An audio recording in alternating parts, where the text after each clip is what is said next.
à disposição, ok?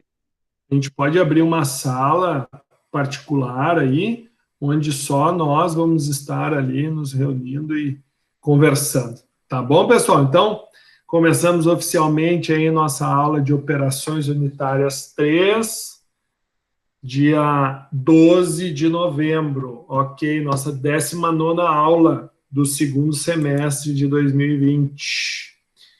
Muito bem. Então, deixa eu compartilhar com vocês a tela.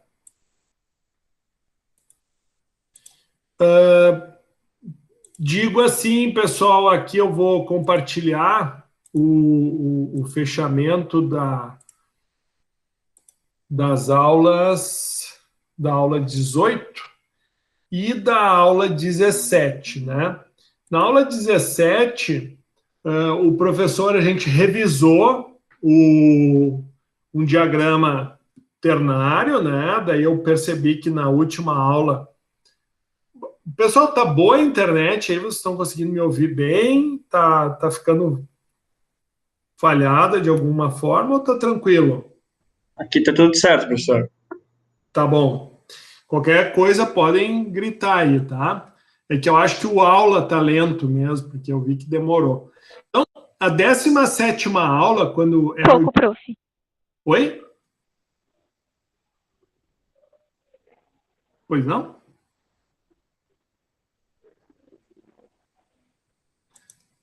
Alguém falou, eu não consegui ouvir.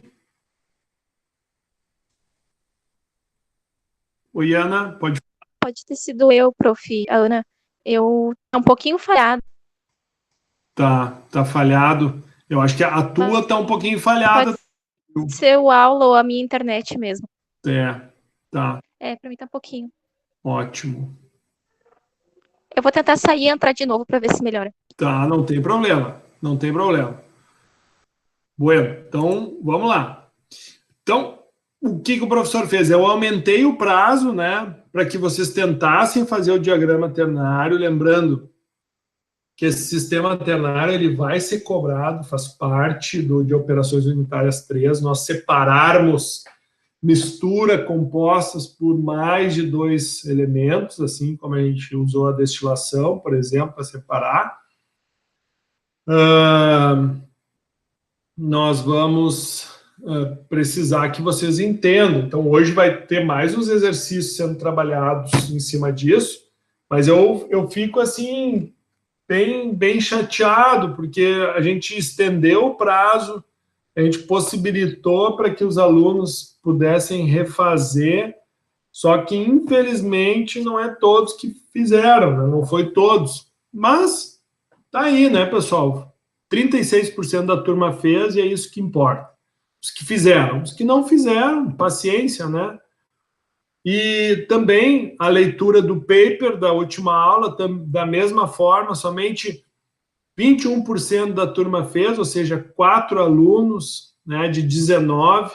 Então é uma pena, porque a gente perde a oportunidade de estar se aprofundando, porque a ideia não é que a gente tenha aula só até as... Tranquilo? Agora voltou bem, Pamela? Está me ouvindo bem?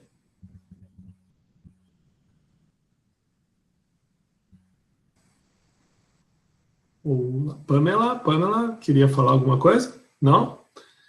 Não, é que assim, ó, esse último tu deixou ele como... Não como atividade para entregar, tu deixou ele em outro jeito, esqueci o nome agora. E daí isso, deixei como sala de interação, isso. Daí eu me passo. Eu ainda perguntei para os colegas se tinha alguma coisa para fazer, só que como estava como sala de interação, eu me passei. Tá bom. Não tem problema, não tem problema. Tu leu os papers, ao menos, né? Sim, eu li. Eu só não fiz porque estava como sala de interação e daí eu me passei. Tá bom. Eu fiz como sala de interação porque para deixar vocês também um pouco mais à vontade de compartilhar, né, a ideia de vocês. E eu tive excelentes comentários ali, o professor deu feedback individual para cada um também, mas é individual, mas todos podem ouvir, tá? Então podem acessar. Bueno, então, na nossa aula de hoje, está um fechamento aí do conteúdo propriamente dito, tá? E lembrando, então, que a aula que vem nós vamos ter essa avaliação, é importante que vocês não faltem na próxima aula, viu, pessoal? A gente vai trabalhar com prazo.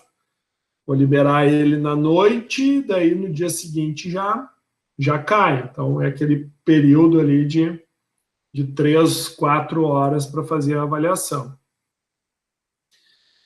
Muito bem, então...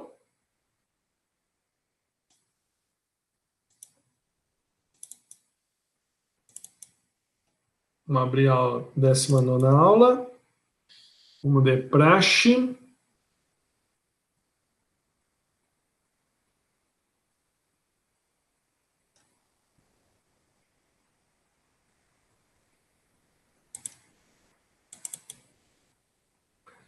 Então, tá.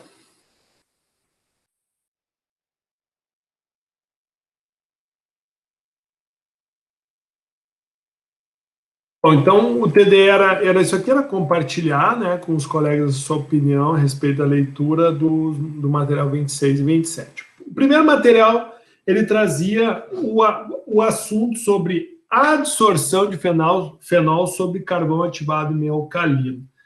Qual a importância do paper, tá, pessoal? A importância do paper é que, além de ele trazer teoria, né, e ele é um paper que ele tem o aval da universidade, tem o aval da revista, tem o aval de uma comunidade científica que diz que, de fato, ele é quente, que, de fato, ele é verdadeiro, né? Então, por isso o uso de artigos. Né? O artigo ele é uma maneira que o professor, que eu acho, de estar trazendo conteúdo para o aluno, e, ao mesmo tempo que eu trago o conteúdo, a gente vê uma aplicação prática.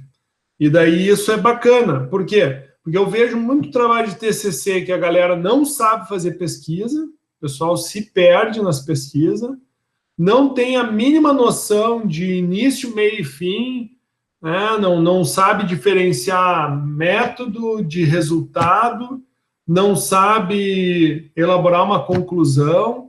Então, além de trazer conteúdo, o artigo também começa a te dar noção do que vai ser o teu trabalho de conclusão de curso, né? De que maneira que tu tem que abordar. Para que existe um referencial teórico, né? Para que tu possa, então, trazer a teoria a prática que tu vai estar realizando, né? E é bem isso que esse material traz, ele vai te trazer a adsorção de fenol sobre carvão ativado em meio alcalino. Então, a adsorção de compostos orgânicos em carvão ativado é uma das tecnologias mais importantes utilizadas para tratamento de efluentes industriais, tá? Então, por exemplo, o carvão ativado é um adsorvente microporoso que pode ser obtido de uma variedade de materiais carbonáceos, incluindo madeira, hulha, lignina, casca de coco, açúcares. E hoje o professor vai trazer para vocês um exemplo de um trabalho feito aqui na nossa universidade por uma aluna, que é minha orientanda, em cima desse tema. Depois eu vou falar um pouquinho mais sobre isso. Então, seu poder adsorvente, isso lembrando, né, a diferença de de D para B. A adsorvente na superfície é proveniente da alta área superficial e da presença de uma variedade de grupos funcionais em sua superfície. Então, a adsorção se dá na superfície. Então, a estrutura do carvão ativado é basicamente constituída por uma base grafítica em que os vértices e as bordas podem acomodar uma série de elementos, como oxigênio, nitrogênio, hidrogênio, que se apresentam como grupos funcionais. Então, é dessa forma que se dá, uma das formas que se dá essa interação. Então, o oxigênio é o principal átomo que aparece na rede de carbono, né? Por exemplo, né, presentes em grupos funcionais como a carbonila, a carboxila, as hidroxilas e os enóis, né, os álcoois também. esses grupos superficiais influenciam a reatividade e as propriedades de adsorção do material. Então, o carvão ativado pode ser modificado através de tratamento térmico, oxidação e impregnação com vários compostos orgânicos e inorgânicos. Então, isso aqui ele já está te mostrando, então, como é que funciona o processo de adsorção, está mostrando que esses grupos funcionais, por que eles vão ser retidos, como eles vão ser retidos, né? Como é que isso se dá? Não é que a substância vai ficar meramente presa, né, nos microporos, nos mesoporos. Não. Na realidade, a gente tem uma interação molecular ali, né? E ali pode ter tipos de interação do tipo pontes de hidrogênio, do tipo dipolo-dipolo, que são as forças intermoleculares de London, que muito provavelmente foi o professor Emerson que trouxe para vocês, mas essa é a forma com que ocorrem as interações. É a mesma coisa que quando a gente estava falando em destilação, né? Por que o material, quando ele atinge o ponto de ebulição, o que está acontecendo, né? Quem que está se rompendo? As forças intermoleculares. E aquilo, quanto mais forte for as forças intermoleculares, maior vai ser o ponto de ebulição daquela substância, né? Então, tu precisa romper essas forças intermoleculares para te poder, então, liberar as moléculas. E, automaticamente, essa liberação vai ser o que nós entendemos como umas mudanças de estado. Mas aqui a gente está falando, então, de interação de uma superfície, né, com elementos, com grupos funcionais. Então, atualmente, a literatura sobre o assunto é concordante de que a sorção, né, a adsorção também pode ser chamada de sorção, é a mesma coisa, são sinônimos de compostos orgânicos em carvão ativado, é controlada basicamente por interações físicas e químicas, e que tanto os microporos quanto as propriedades ácidos-bases da superfície têm papel essencial no mecanismo do processo. Então, dentre os principais poluentes estudados no processo de sorção com carvão ativado estão o fenol e os seus derivados. Tem-se estabelecido que a principal forma de interação entre o fenol e o carvão ativado é através das ligações entre os elétrons do sistema π, né, que são, lembram que a gente tem as ligações covalentes. As ligações covalentes, elas são ligações do tipo sigma. Só que quando tu tem uma dupla ligação, aquela segunda ligação é do tipo π. Se for uma ligação covalente tripla, que nem a gente tem no acetileno, 2 carbonos e 3 ligações, ali nós temos o quê? Uma sigma e 2 ligações π. Essas ligações π, elas são como nuvens eletrônicas, né? Então, esse tipo de interação que eles trazem é que envolve o quê? Esses elétrons, ou seja, os elétrons π do anel aromático do fenol ligam-se ao sistema π das camadas grafíticas do carvão. Essa interação ocorre paralelamente ao plano basal do carvão ativado. Então, o professor trouxe aqui para que vocês entendam, né? Então, assim, isso aqui seria a estrutura, por exemplo, de um carvão que forma... Porque é que nem o carvão. O carvão, ele é produto da carbonização de uma matéria orgânica, rica em carbono.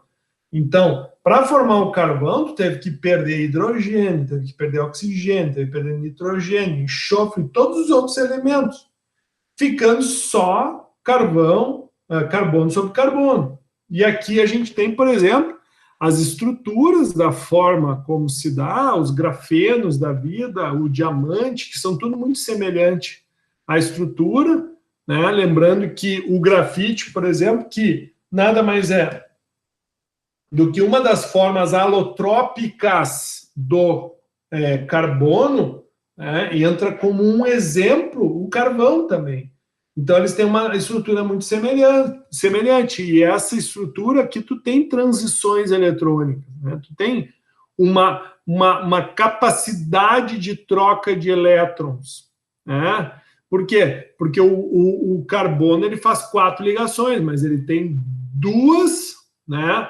Ele vai possibilitar com que esses elétrons forme, né, uma nuvem localizada aqui, porque se tu olhar cada carbono, está fazendo 1, 2, 3, está fazendo 3 ligações, e a quarta ligação, como é que se dá? Para que ele tenha estabilidade. Então, essa nuvem de elétrons fica pairando aqui e estabilizando essa estrutura. E é aí que entra os compostos fenólicos. Então, ele fica retido nessa posição basal, ou seja, entre uma superfície plana e outra. E aqui ele vai ficar preso, né? Isso olhando para a estrutura molecular. É claro que daqui a pouco a gente vai ver umas estruturas um pouco mais macro, onde a gente vai enxergar os poros. Aqui nós estamos indo a nível de molécula, a nível de átomo, ou seja, invisível visualmente. Então, outra forma de interação estabelecida para a sorção de fenol em carvão ativado é a formação de um complexo doador-receptor. Nesse tipo de interação, os grupos funcionais, em especial a carbonila, interagem com o grupo OH do fenol. A ligação ocorre com o fenol perpendicular ao plano basal das camadas grafíticas. Esse tipo de ligação tem sido apontado como a principal causa da irreversibilidade do processo de adsorção de fenol. Quando que nós temos essa irreversibilidade? É quando a gente não consegue reativar o carvão, ou seja, tu tem um tipo de adsorção que acaba formando uma ligação química, e essa ligação tu não consegue quebrar ela com um processo simples de ativação. Por exemplo, eu vou trazer um case aqui de igrejinha, que aqui nós temos os reservatórios de água potável lá da Skin, tá? Essa água vem do poço, então, para o processo de cervejaria, eles utilizam a água do poço, só que essa água ela é filtrada em carvão. Então, aqui nós temos 1, 2, 3, 4 filtros de carvão ativado. E o que acontece? Com o tempo, esse carvão ele satura. O carvão ele tem uma das missões, por exemplo, de remover metais, sim, mas também remove qualquer tipo de matéria orgânica presente. E essa matéria orgânica, então, vai ficar retida nesse carvão, vai ser absorvida por esse carvão. E como é que tu recupera esse carvão? Tu imagina, aqui tu tem em torno de 600 quilos de carvão. Só para vocês terem uma ideia, o quilo do carvão é em torno de R$12, 12 vezes 600. Então, em cada tanque desse aqui, tem aproximadamente R$7.200 de carvão, né? Então, o que acontece? Se esse carvão ele não é recuperado, acaba que o custo ele é muito elevado. A durabilidade de um carvão ativado, por exemplo, de um filtro residencial, esse que a gente utiliza para filtrar a água que a gente toma, na realidade ele tem uma missão de tirar qualquer substância que não seja água, matéria orgânica, mas principalmente eles atuam como um declorador nas nossas torneiras. Por quê? Porque o carvão ativado, ele, por exemplo, ele adsorve o cloro também, né? Então, como que aqui, por exemplo, eles fazem essa recuperação? Vocês estão vendo essas tubulações laterais aqui, ó, são tudo entradas de vapor, né? Então, aqui a gente olha do outro lado, uma vista, né, dos filtros de carvão. Mas, então, quando a gente diz a irreversibilidade, é porque tu formou um tipo de ligação que tu não consegue mais, então, reativar, por exemplo, com o carvão. De forma geral, os estudos de adsorção de fenol em carvão ativado indicam que não apenas as interações fenol-carvão via ligação pi-pi ou formação de complexos doador-receptor controlam o mecanismo de adsorção, mas também a porosidade do carvão e suas propriedades ácidos básicas. Então, questionamentos do tipo: qual é o tipo de comportamento, ou qual é o tipo de adsorção, qual é o mecanismo de adsorção do fenol em carvão ativado? Bom, não é só do tipo interações via ligação, pi-pi, ou complexos doador-receptor, mas também via porosidade do carvão e suas propriedades ácidas e básicas. Por quê? Porque quando tu faz como é que tu faz a ativação do carvão? Então, depois do processo de carbonização, né, tu pode realizar a simples lavagem desse carvão, é uma das formas de tu purificar ele e utilizar ele como um adsorvente. Mas, por exemplo, quando todo mundo faz churrasco, todo mundo trabalha com carvão. Vocês já perceberam que o carvão, esse carvão que a gente usa para fazer churrasco, ele tem um cheiro de pirolenhoso, ele tem um cheiro característico, um cheiro aromático. Né? Por quê? Porque no processo de fabricação do carvão, tu tem o quê? Muito fumos formados, né? O que são os fumos? Vão ser aquela fumaça esbranquiçada, rica em material fenólico, rica em material aromático, que acaba... porque para te fazer o carvão, tu tem que fazer uma queima incompleta. Né? Tu faz basicamente a calcinação, ou seja, tu quer eliminar hidrogênio, oxigênio, tu quer eliminar tudo, menos o carvão. Porque se tu fizer a queima completa, o que vai acontecer? Tu vai transformar toda aquela lenha em CO2, não é esse o teu objetivo. Então, esse processo de ativação pode ser uma lavagem com água ou lavagem com substâncias químicas, né? Por exemplo, uma solução ácida, por exemplo, uma solução alcalina, que é a proposta desse trabalho.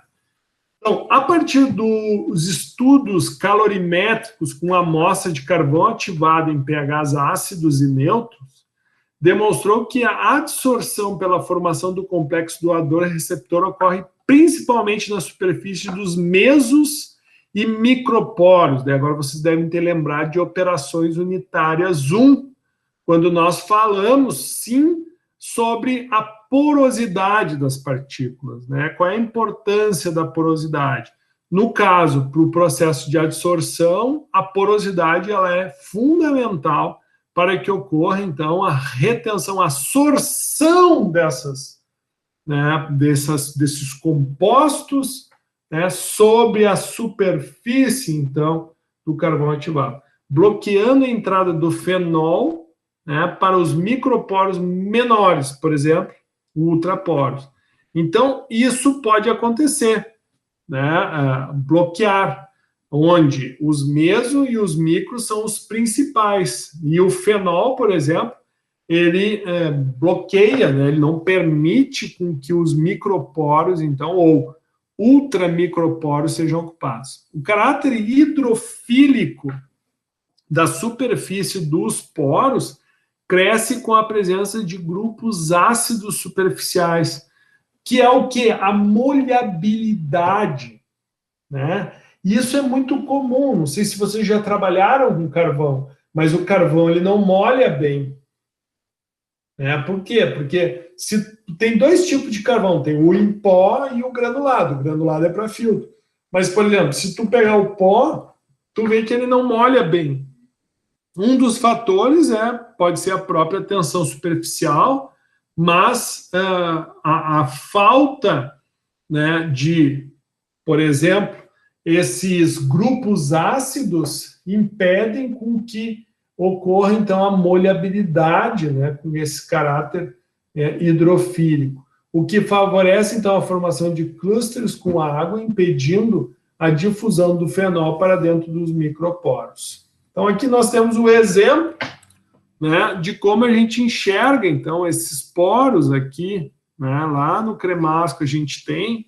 Então, os poros, as partículas poderão ser classificadas pelo seu tamanho. Então, o macroporo é maior que 50 nanômetros, o mesoporo fica entre 2 e 50, o micro entre 0,6 e 2, e os ultramicroporos, ou menores que microporos, fica menor que 0,6.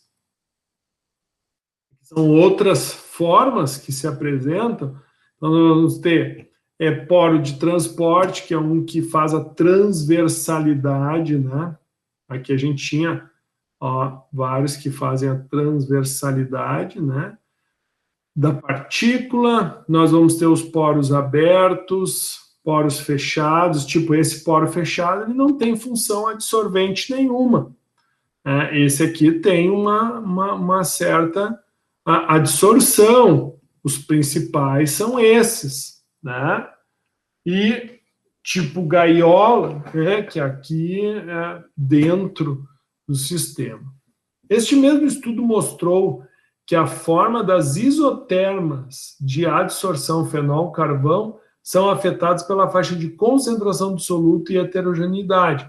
Essas isotermas são o quê? Tu pega o carvão que fez a adsorção dessas substâncias e depois tu faz um DSC com ele, por exemplo, né?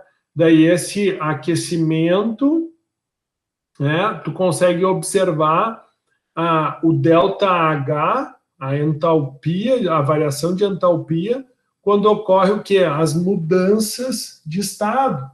Por exemplo, o fenol, se está dissolvido, então quando chegar a uma determinada temperatura, tu vai conseguir perceber um pico quando ocorre a absorção dessa energia, que é exatamente um momento em que o fenol, então, ele se desprende dessa superfície do carvão, e é uma das formas, então, de tu avaliar a absorção desse material no carvão.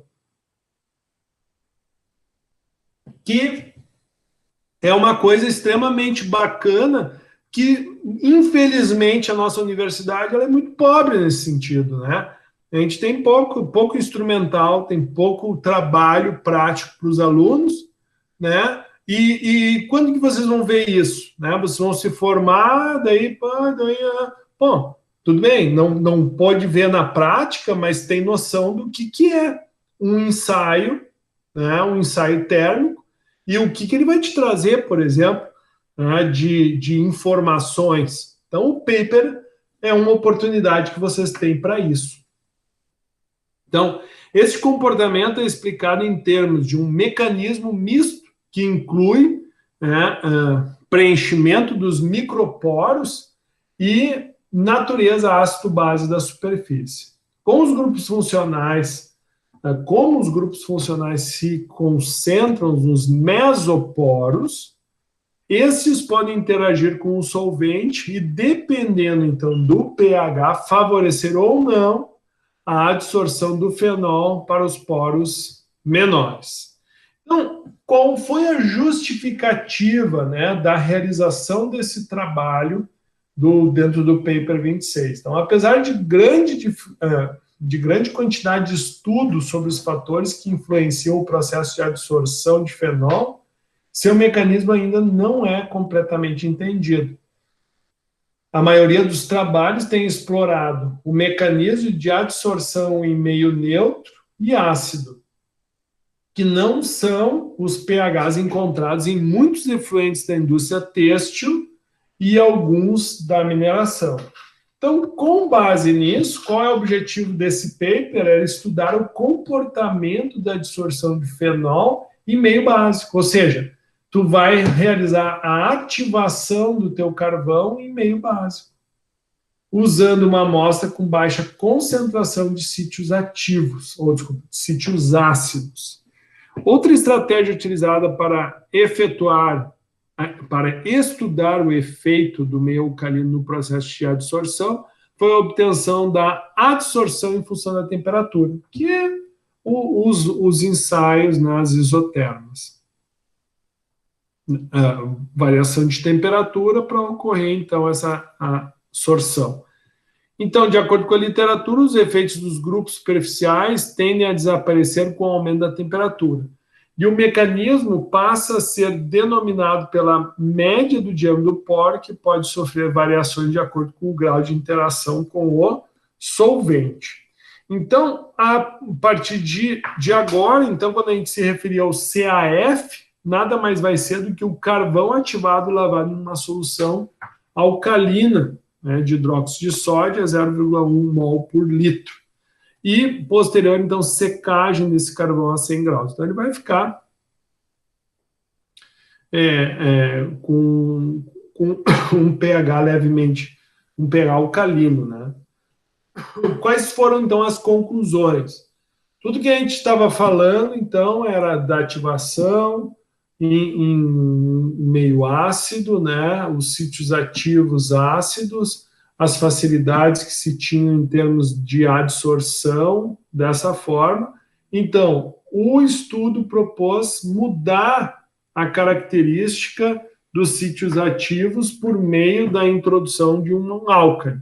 E o que ele concluiu a partir do fechamento do trabalho? Que os resultados mostraram que a superfície do carvão ativado, tá, alcalino, né, se caracteriza especialmente por grupos fenólicos e concentração proporcional de centros básicos, o que é concordante com uma superfície anfótera. Essas características, anfótera o quê? Que tanto reage com ácido quanto com álcali. Essas características se mostram importantes para a absorção de fenol em meio alcalino, pois, com o aumento da temperatura, observou-se um decréscimo da atividade do carvão. Então, o que se percebeu? Que com temperaturas mais baixas foi mais efetivo, né? E que também houve o funcionamento com ele em meio alcalino. O valor do ΔH de adsorção obtido mostrou que as interações entre fenol e o carvão são principalmente de natureza dispersiva, né, que são as forças de London, que são mais fracas do que as pontes de hidrogênio, por exemplo, que em pH 6 até 10 podem estar sendo favorecidas pela contribuição dos grupos desprotonados, ou seja, sem o H+, através do efeito de ressonância. Além disso, deve-se acrescentar que o carvão ativado, neutralizado, alcalino, possui grande concentração de mesoporos, onde o processo de adsorção do fenol é especialmente afetado pela funcionalização da superfície, a qual favorece a afinidade, então, com o substrato. Verificou-se também que os equilíbrios envolvidos durante o processo de sorção em meio alcalino afetam a cinética da reação, mas não alteram a capacidade de adsorção máxima obtida após equilíbrio. Então, conclusão: alcalino ou ácido ou neutro, o carvão ele vai absorver da mesma forma. Sim, a velocidade com que ocorre essa adsorção, que é o tempo, porque o que acontece? Quando tu trabalha com efluente, tu vai ter uma vazão. Então, tu vai ter que estabelecer um fluxo de efluente entrando, passando pelo filtro e saindo. Então, esse tempo de contato é o que vai nos dar a cinética de reação, ou seja, qual é o tempo necessário para que esse efluente esteja em contato para que ocorra, então, a absorção do fenol, por exemplo, né? Então, aqui mostra que mudou a cinética, mas a capacidade não, ok? Esse, então, é o trabalho feito aqui na UBRA, um trabalho muito bacana de síntese de carvão ativado obtido de casca de mandioca e comparação da remoção de surfactantes aniônicos entre carvão sintetizado e carvão ativado comercial. Então, aqui mostra como é que ela fez o carvão, muito legal. A casca in natura, triturou a casca, ativou a casca com ácido fosfórico, depois faz a evaporação dessa água, a carbonização em mufla, depois o carvão carbonizado foi neutralizado, e a gente tem, então, um produto final aqui do carvão. E aqui mostra um pouquinho dos resultados que ela teve, né? Pegando diferentes efluentes E aqui apresenta os percentuais de remoção. Então, em termos de surfactantes, a gente percebe, ó, aqui as quantidades, ó, de surfactantes, ó, sem filtração. Então, por exemplo, esse 1 aqui, ó, tinha 0,95. Com o carvão ativado de mandioca, ficou com 0,26. Com o carvão comercial, 0,55. Ou seja, esse delta, essa remoção do surfactante, né, ocorreu em virtude do aprisionamento ou da sorção deste na superfície, então, do carvão ativado.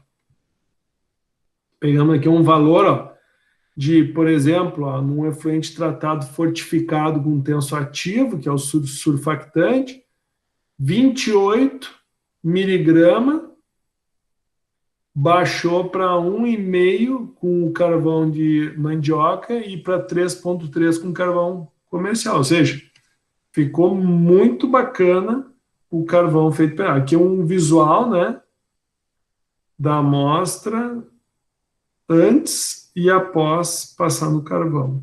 Bem legal.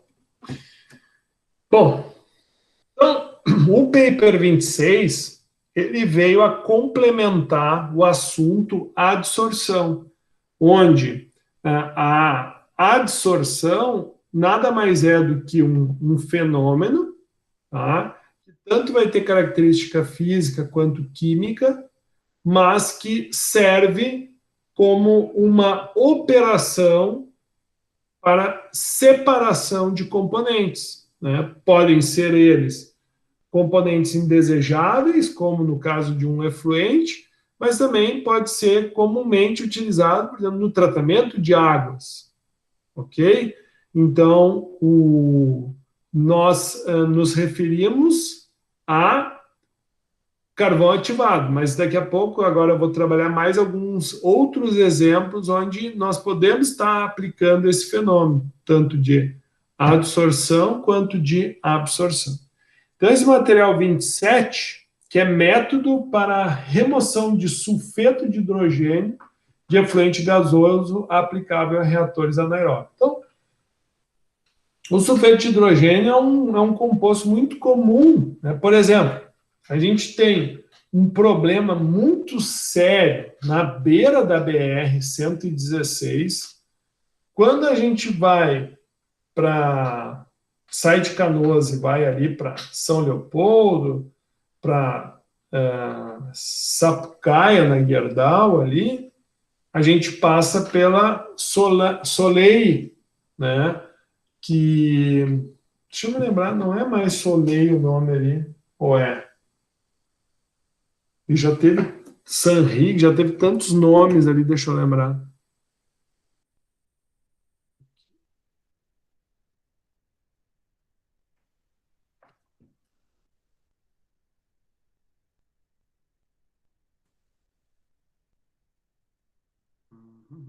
Deixa eu ver aqui.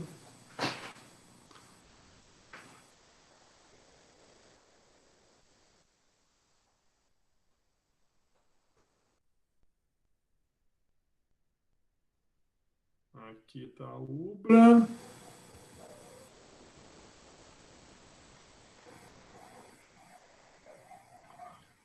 E aqui, não é mais aqui.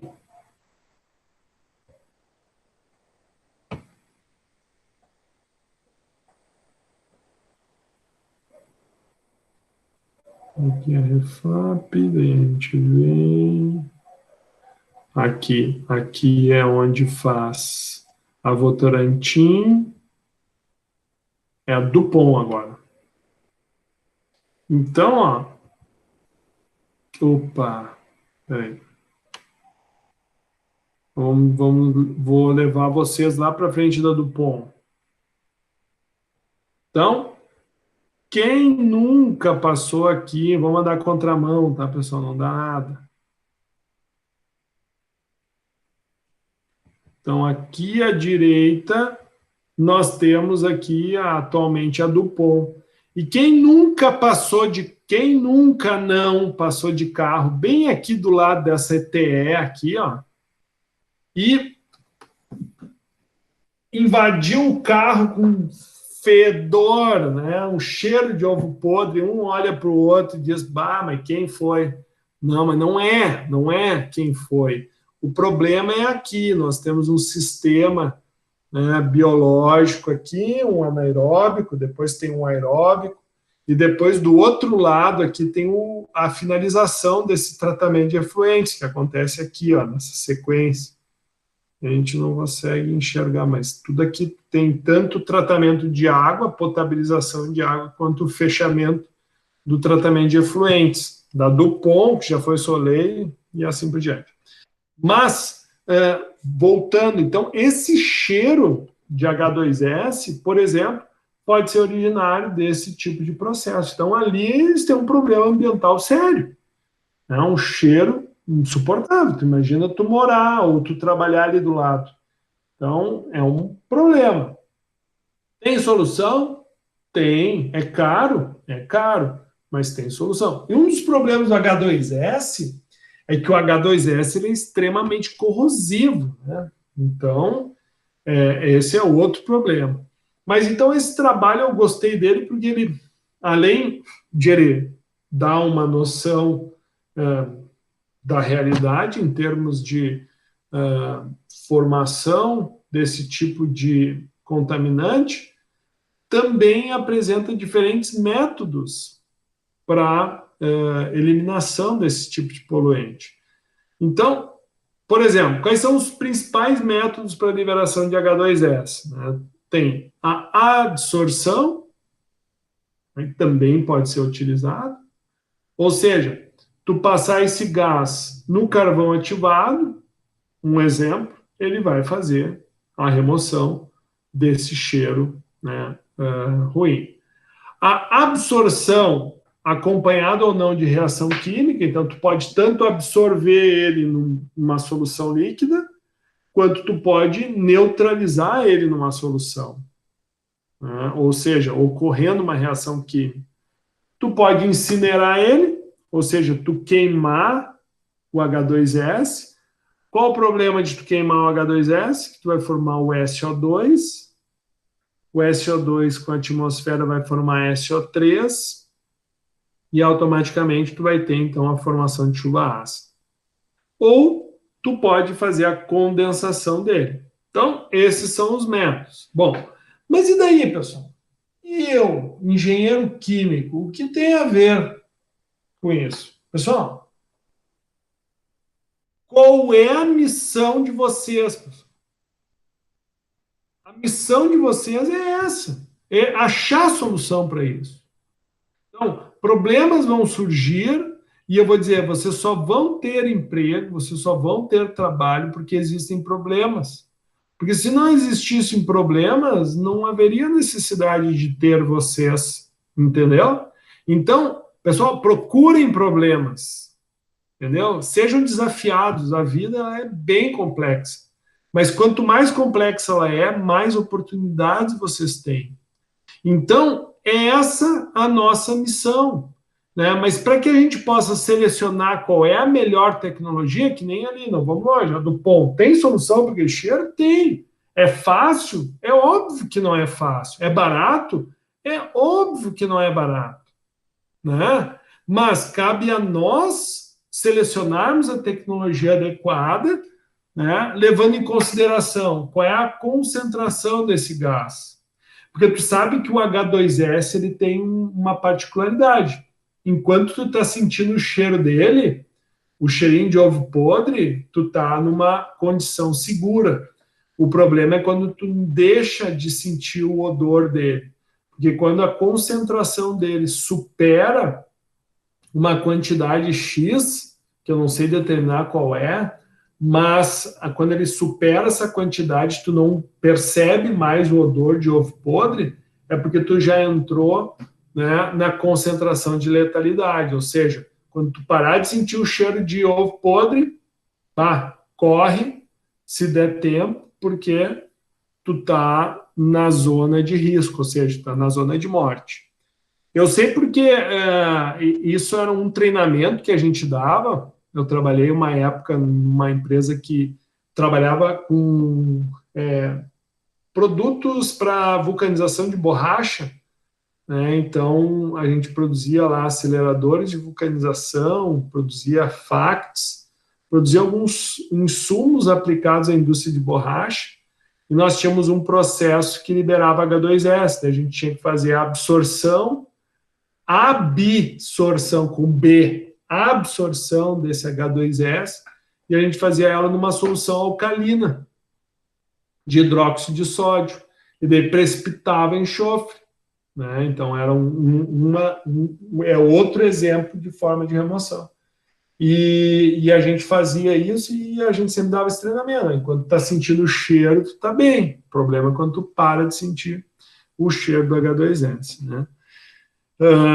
Então, cabe a nós selecionarmos a tecnologia com base nas condições desse gás residual, como qual é a concentração, qual é a vazão que tu vai ter, qual é a temperatura que ele vai estar, além da capacidade de tratamento requerida, né? E, por último, relacionando, né, as questões financeiras, o método deve ter baixo custo de instalação e, principalmente, de operação.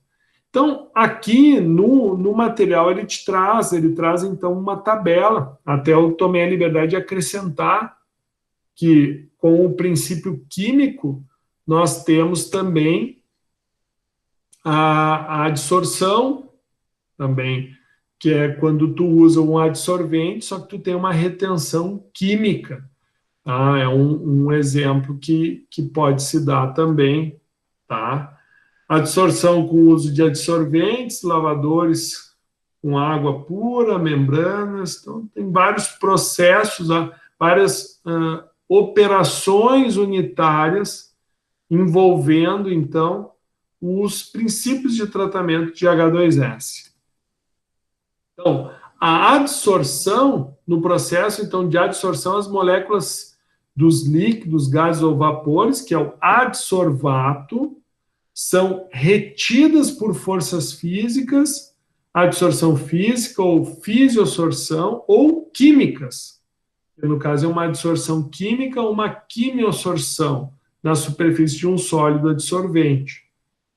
Para a estruturação desse sistema, é necessária a confecção de uma coluna de recheio ou de pratos perfurados recobertos com material, então, adsorvente.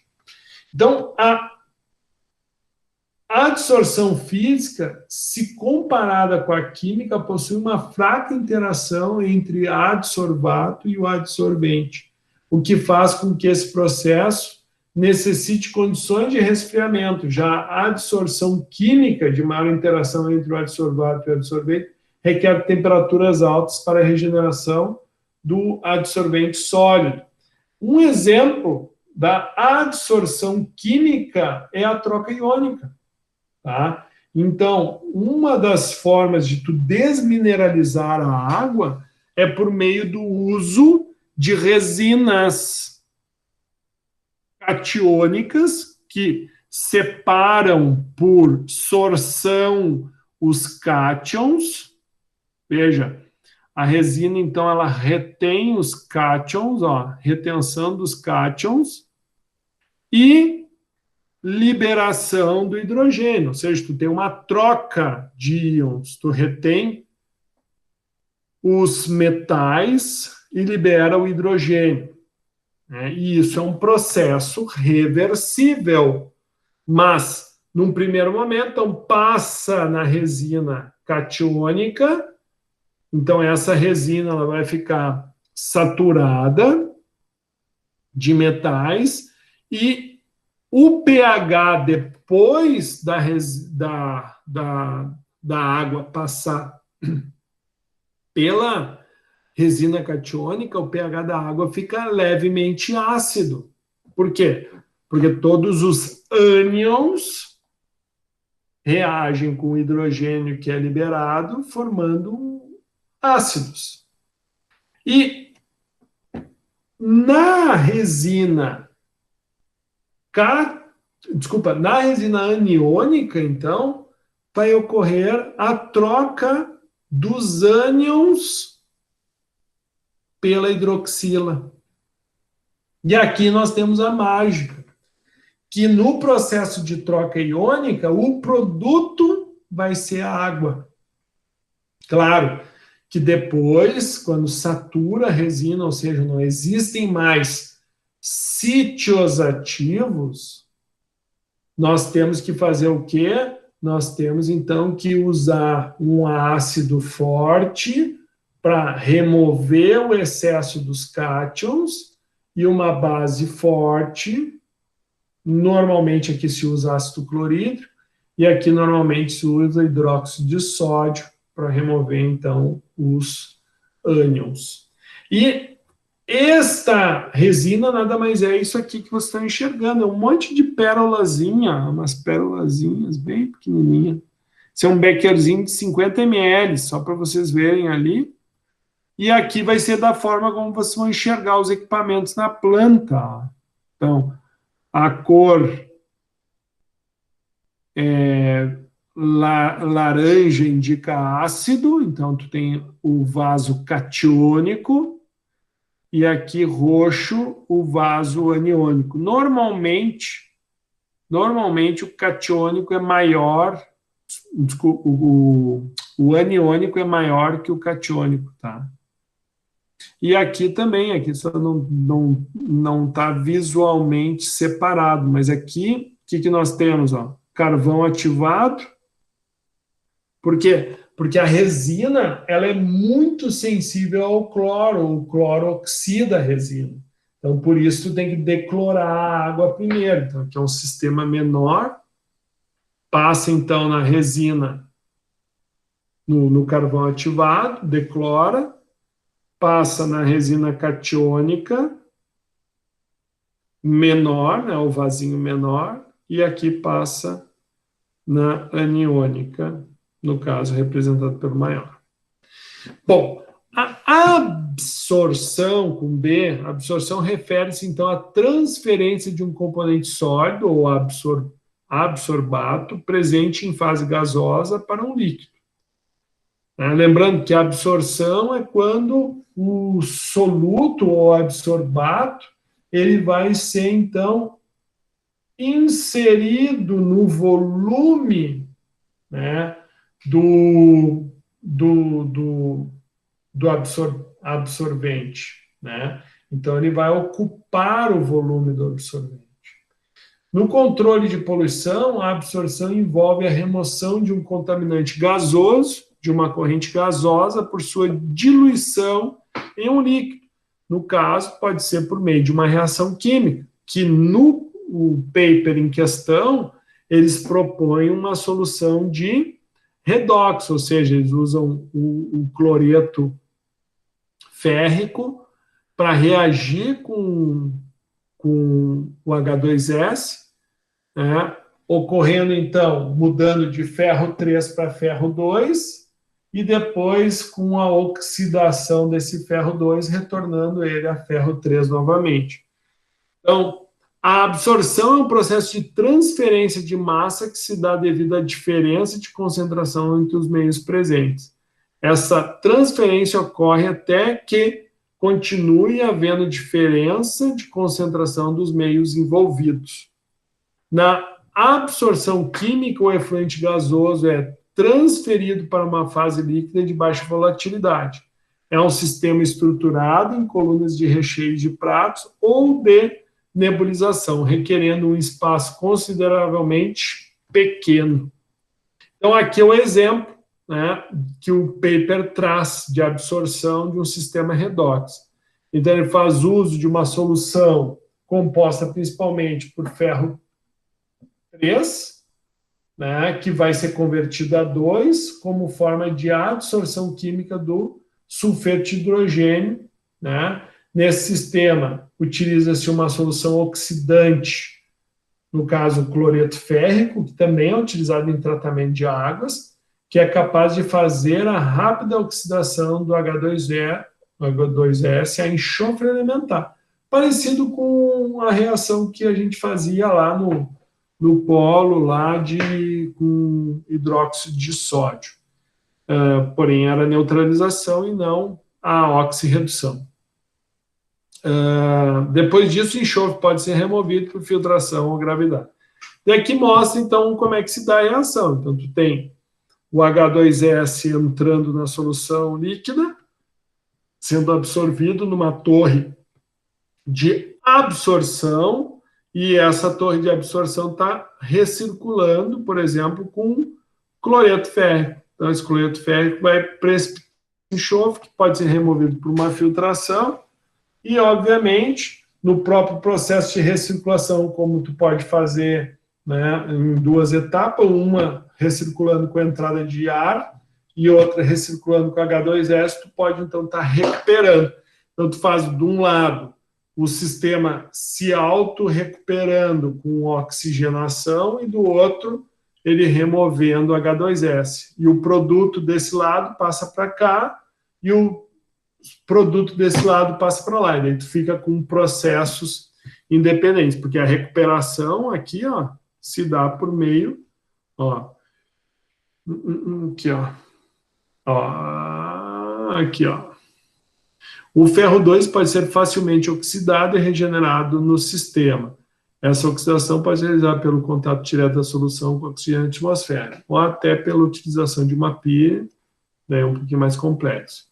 Os seguintes fatores podem se incluírem como vantagem de degradação do sulfeto de hidrogênio, por cloreto férrico, elevada eficiência da remoção de H2S, seletividade na remoção, e assim sucessivamente. Bom, aqui outra coisa que eu achei interessante, que ele traz uma tabela onde ele mostra um método, tudo com relação a H2S, né? Ele mostra os fundamentos, as vantagens e as desvantagens do método de adsorção, né? Ó, refere-se ao processo que as moléculas do composto orgânico volátil entram em contato com a superfície de um adsorvente sólido e se ligam via forças moleculares fracas. Existem vários meios de adsorção para a remoção de H2S, incluindo o carvão ativado, óxido de ferro e sílica gel. Então, não só o carvão ativado pode ser usado para adsorção. Pode ser outros compostos também.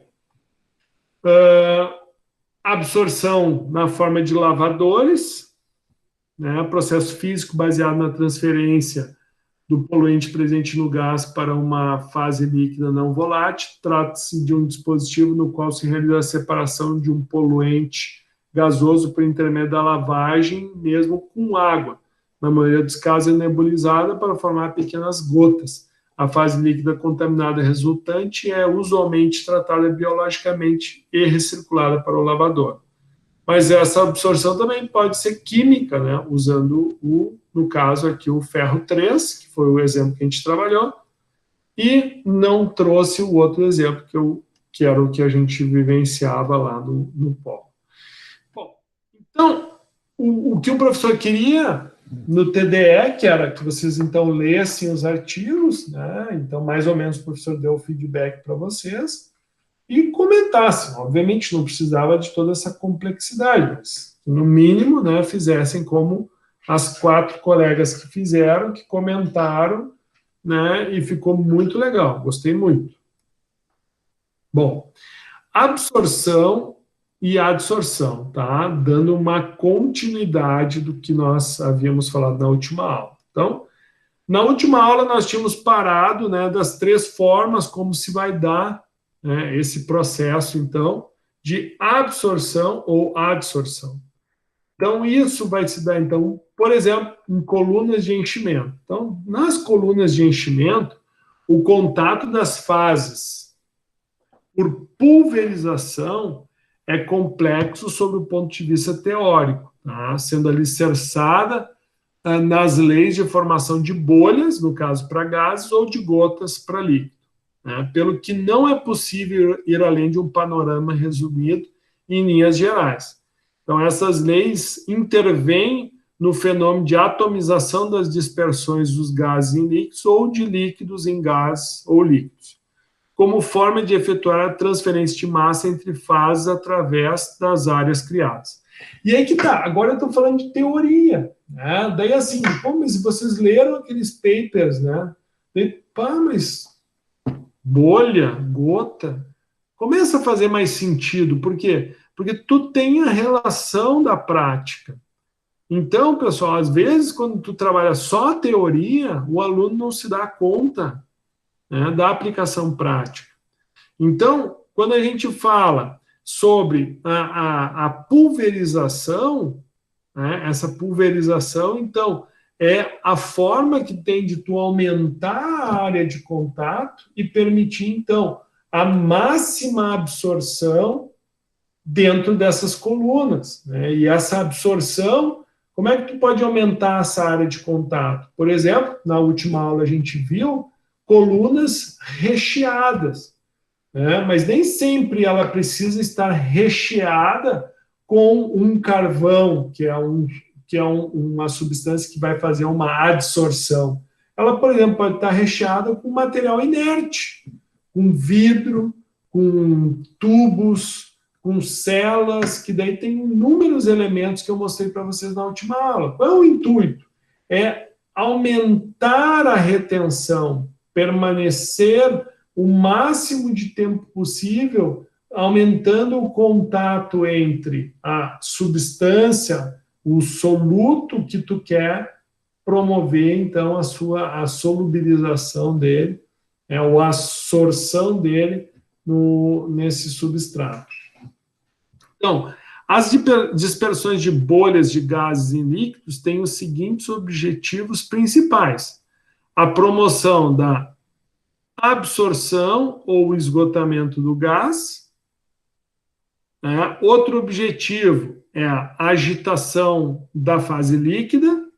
Né? Então, por exemplo, é muito comum tu usar o ar, por exemplo, para promover a mistura de uma solução líquida, né? Ou se tu quiser fazer a absorção desse gás nessa solução, por exemplo, como é que tu vai fazer o ácido sulfúrico óleo, né? Que é o que tem o SO3, ele é rico em SO3. De alguma forma, tu vai ter que promover esse contato do SO3 com esse ácido sulfúrico concentrado. Então, essa incorporação, obviamente, que promove uma agitação na fase líquida. Né? E a outra forma de dispersão de gás em líquido é através da formação, então, de espuma. Define-se bolha como um glóbulo de gás ou de vapor circundado por uma massa ou um filme delgado de líquido, generalizando-se a definição aos poros de um sólido. Então, assim como a gente viu lá atrás, né, uma vista de um sólido cheio de poros, ou seja, um líquido ou uma espuma, né, ou uma bolha de um gás pode ser, né, caracterizada de forma similar.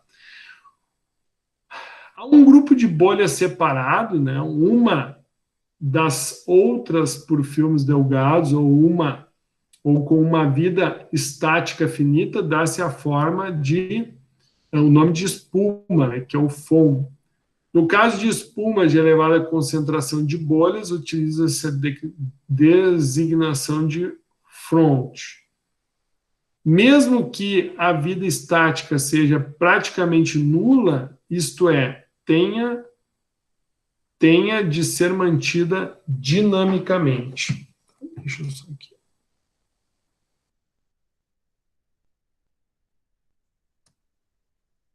Separei aqui.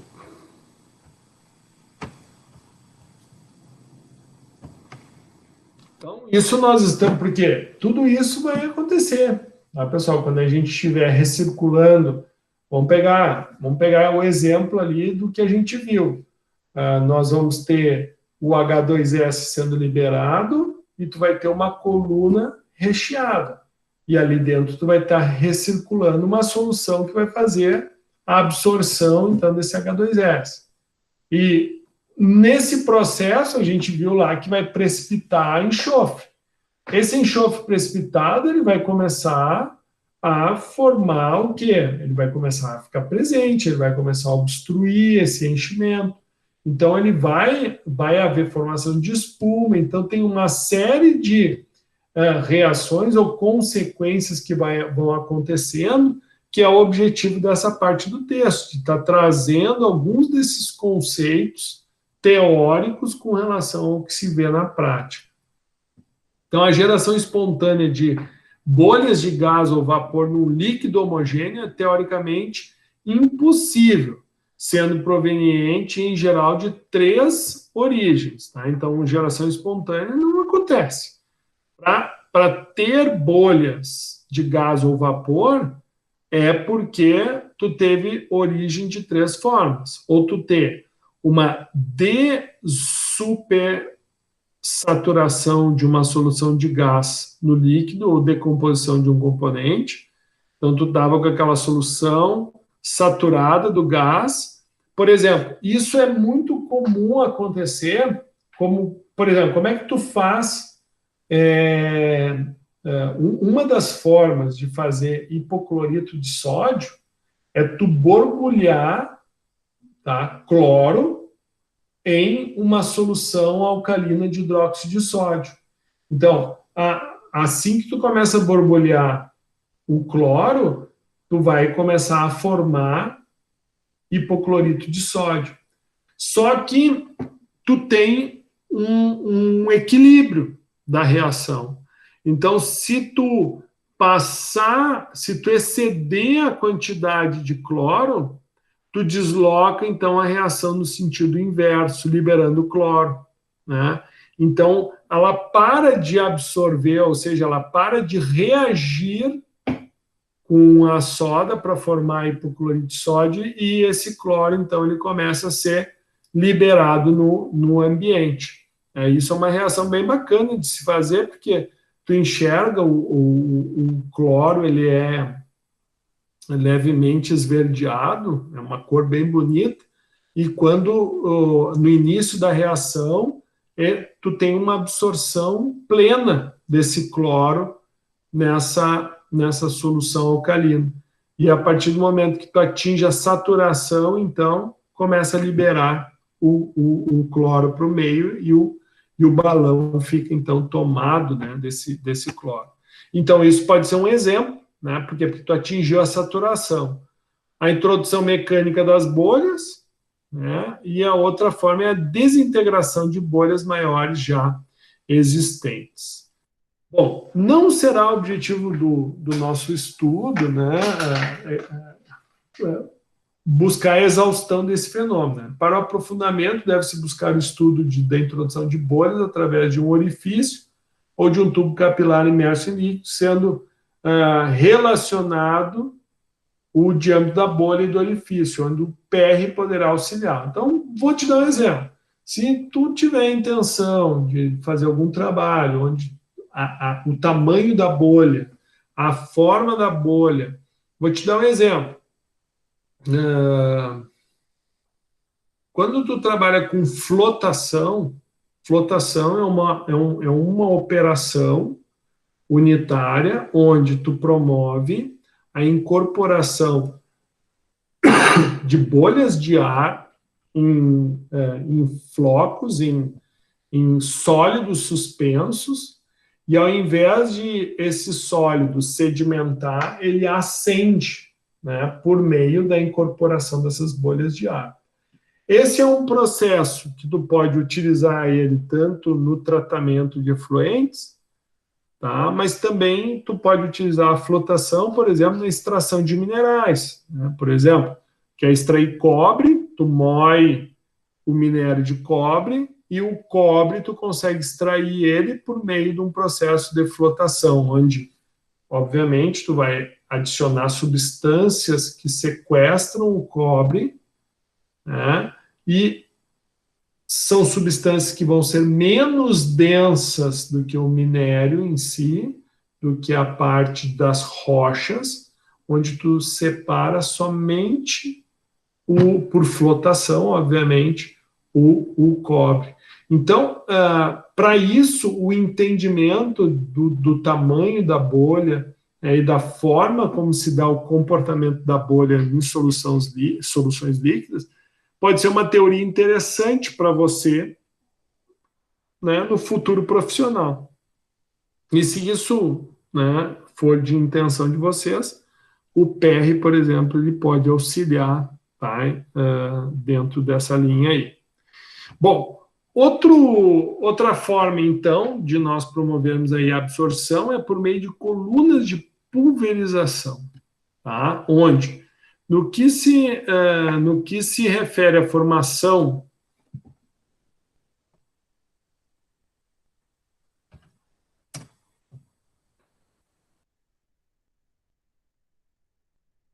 então, no que se refere à formação de gotas de um líquido num gás, o problema já não pode ser tratado através do número de Bond, que é o que nós estávamos falando anteriormente, que é a teoria da bolha. Uma vez que a fenomenologia é diferente. Com efeito, né, na dispersão de líquido em gás, as aplicações industriais com maior interesse são as que seguem.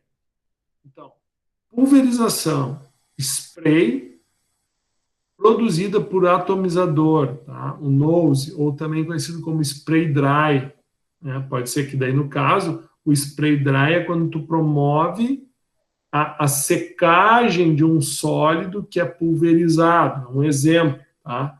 Mas tu pode usar, então, a pulverização, né, através, né, produzida por um atomizador, onde se aplica, por exemplo, em combustão.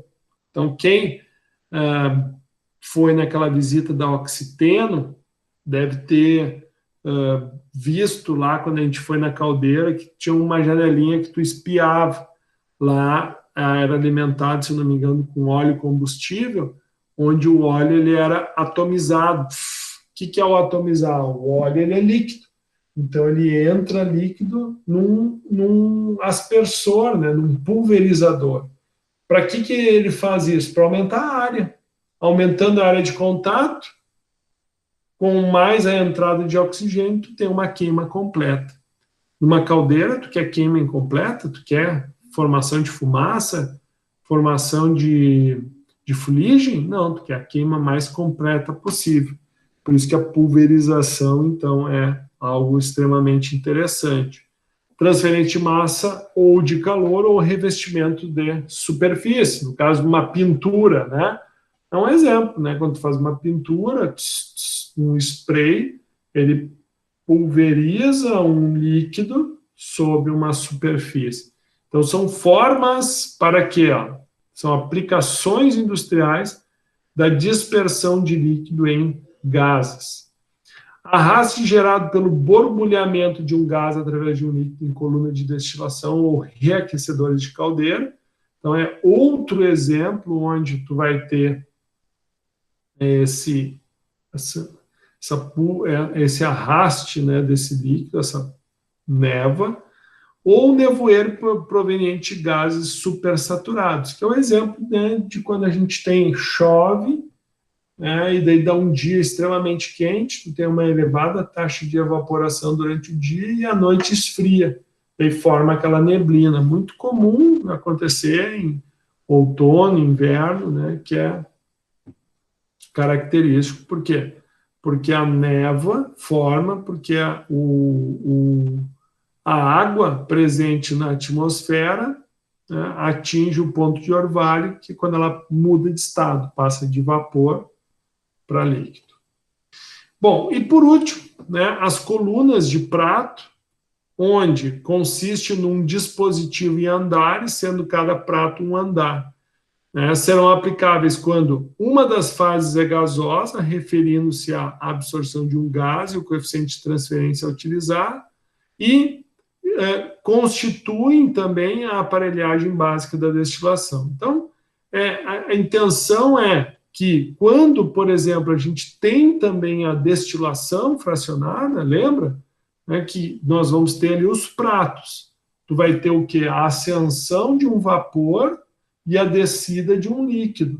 Só que esse vapor, para ele ascender para o prato seguinte, ele é borbulhado dentro do líquido que se encontra naquele prato. Então, ali tu vai ter a absorção daquele elemento que tem um ponto de ebulição inferior àquela temperatura ao qual aquele prato se encontra. Então, isso são outros exemplos, então, de absorção, né, que nós já falamos do processo, mas talvez não tenhamos, né, nos dado conta de que isso também, né, são exemplos de absorção. Ok? Bom, pessoal, o que vai rolar agora, então? Tá? Então, o professor terminou aí uns minutinhos antes, tá? Antes de fazer o intervalo, tá? Vamos combinar o seguinte, ó, o professor, então, disponibilizou para vocês aqui, ó, um questionário. Então, assim, ó, não é, viu, Pamela? Não deixa para fazer no outro dia. A intenção é que você faça hoje, tá? Para não esquecer. Peraí que eu me perdi aí. Então, a intenção é que vocês façam hoje para não se perderem no tempo. Então, é muito simples, é só vocês acessarem esse link aqui, ó. Esse link aqui vai remeter vocês, então, para o exercício, tá? Esse exercício eu fiz de uma forma diferente. Ele é um exercício direcionado. Então, são questões que vão obrigatoriamente levar vocês para a resposta certa. Então, primeiro, eu vou entender a dificuldade de cada um através da realização do exercício, e num segundo momento, vocês vão ter um desafio para ver se de fato vocês entenderam. Então, eu peço que vocês, né, façam o intervalo de vocês e imediatamente, então, realizem o exercício na aula de hoje ainda, que esse vai ser, então, o nosso TDE. Bom, professor, vamos fazer o intervalo e o professor vai ficar com vocês aqui dentro do horário combinado, ok? Certo, prof. Então, tá bom. Eu vou parar a gravação e a gente se vê daqui 15 minutos.